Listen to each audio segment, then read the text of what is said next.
going to Riyadh Boulevard. Riyadh City. It's not Riyadh Boulevard. Riyadh City.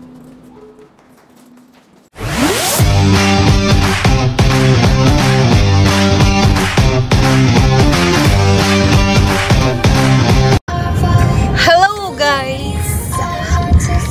It's a good afternoon. It's 3:25 in the afternoon here at Riyadh. Welcome back to my channel. So, what this vlog all about?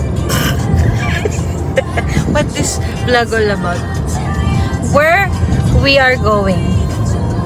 Where we are going? We're going to Riyadh City. Riyadh City ba? Or Riyadh Boulevard? Riyadh Boulevard. Oh, yun, Riyadh. So, ayun. Makikita nyo later kung ano yung pupunta namin doon. So, yeah. Mag-order muna kami ng shawarma.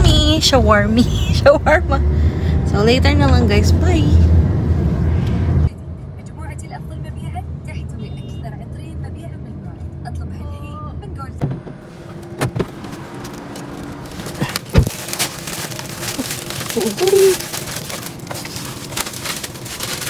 O, dito muna. So, bumili kami ng shawarma sa Beatty Restaurant. The famous Beatty Restaurant here at Riyadh. May Beatty din yata sa ibang ano.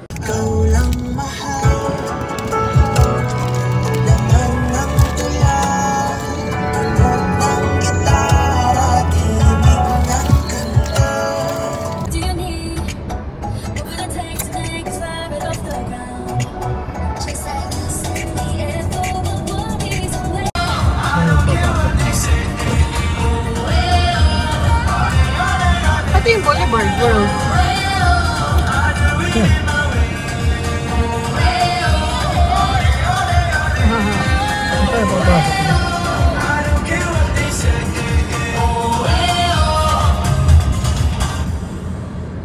Nandito na kami sa Riyadh Boulevard.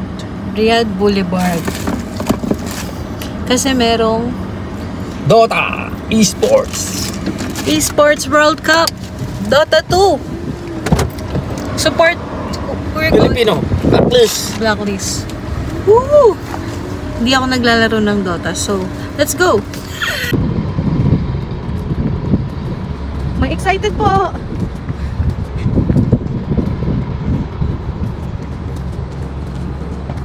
Excited ka? Siyempre. Yung ano.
Saan naglalaro yung Dota.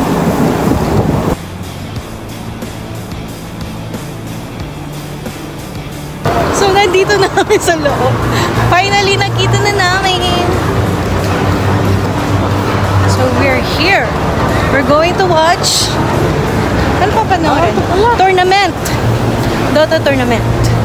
So, di ako nag-Dota pero let's G.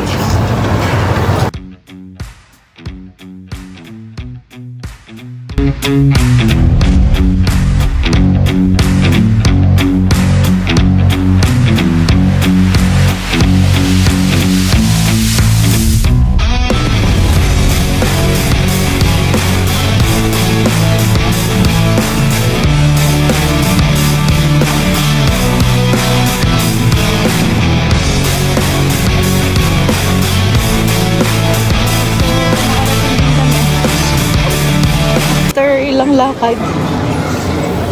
So yeah, let's watch Dota 2.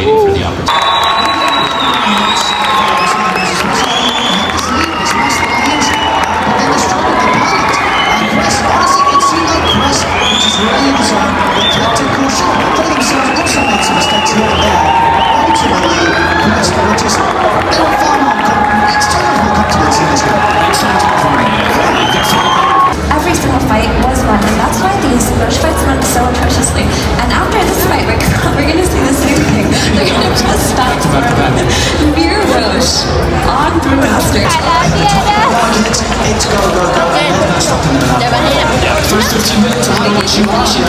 The game won, but man, that Elder Talk, the Earth Splitter's amazing.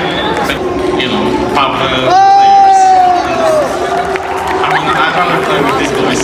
You're spoiled by all the coordination from these guys. Your pub teammates maybe a little bit less reliable. Yes, I'm losing some brain cells for sure. And as far as your experience so far here in Riyadh, it was a split series against XGWBG. Your data gathering right now, is that what's happening in this group stage? But until then, back to you guys. I appreciate the insight.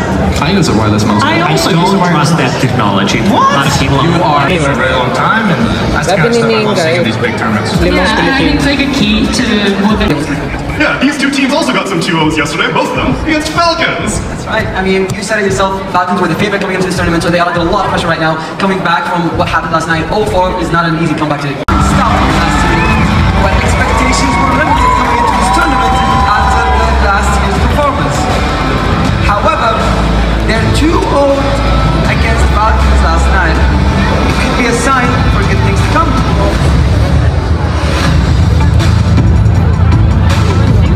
And let's bring out their opponents. It's Team Spirit!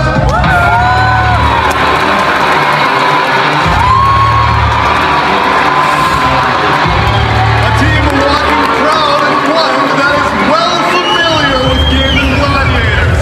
Not just all the way thinking back to Seattle last year, but in fact, these two teams had a grand final around 2 weeks ago, doing the one-win series sprint series. So Gladiators really could not stand up to the power of Team Spirit, and their recent finals against each other in the one-win series also did not go the way of Gaming Gladiators, who went to Team Spirit. So maybe it's not a finals, Avery, but it is a big tournament they're already at. And I think Gaming Gladiators, they had something to prove when they closed out the series last night. I think they have even more to prove in this matchup against Varl, which we as Maposia. I know. Pwede sila lang lima.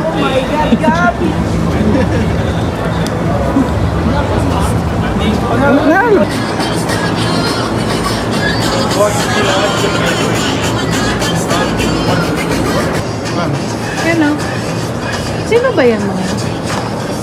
Yung kanina? Yung champion na ano eh. Champion.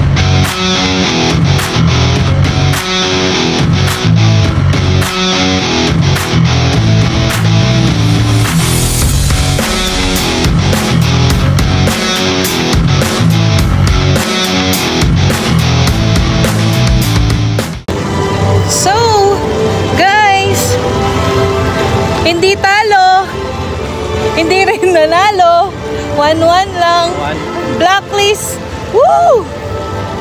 Bawi next time! Ay, sorry, so pauwi na kami guys. So, ang ganda ng background, no? Tukoy ko sana si Gabi eh.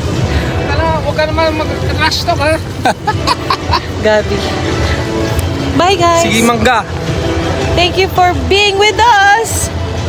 Bye! So, yun. Pauwi na po kami. See you on our next vlog! Naman ako